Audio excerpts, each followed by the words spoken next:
My name is Robert Estrada. I work for the San Jose Water Company. My position is a senior control technician, and I've been here 28 years. We are kind of unusual from other water agencies. We actually do our own microwave systems in-house. We build our own PLCs and program. As a senior technician, I'm expected to know everything from electrical to instrumentation, PLCs, and some SCADA work. We do have in-house guys that monitor the SCADA system on a daily basis, but in the field we actually plug our laptops in and we can make programming changes, and we can do diagnostics through our network port.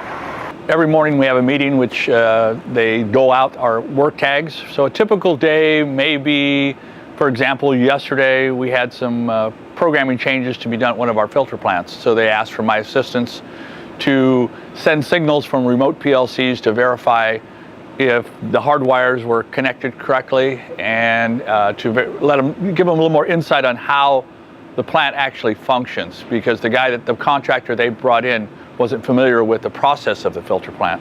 So, and then it could be anything from bad water level transmitter, bad flow transmitter, just it could be anything. It could be a motor's tripping on a sub-main, which is typically not a technician's job, but in our company, we do everything. Okay, to succeed in this field, now you need the work ethic and a degree, at least an AA, if not a BS in this field. But I think a lot of it is, I still think work ethic is probably the most important thing, because if they see you're a good worker, you're competent, you have the technical abilities, you should do well.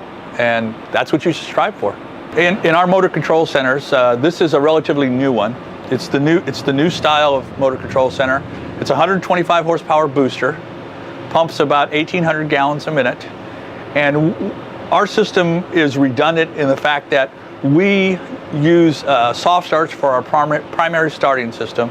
And if the soft start fails for any reason, we have a switch on the front of the panel that we can switch it to bypass, and it becomes cross the line. Once it's in cross the line, it sends an alarm to SCADA. SCADA tells the supervisor that it is running, or the operator, that it is running in bypass, which automatically flags a soft start fault. And then they would either call us the next morning or call us immediately, or one of the technicians would have to come out and figure out what's wrong with the soft start, and then we move on from there. Okay, this is our typical remote PLC. It's a Quantum Series PLC. Again, we're kind of unique in the fact that we designed it, procured it, made the backplane, programmed the PLCs, and installed the units in the field. We have 100 and I believe it's 42 of these units.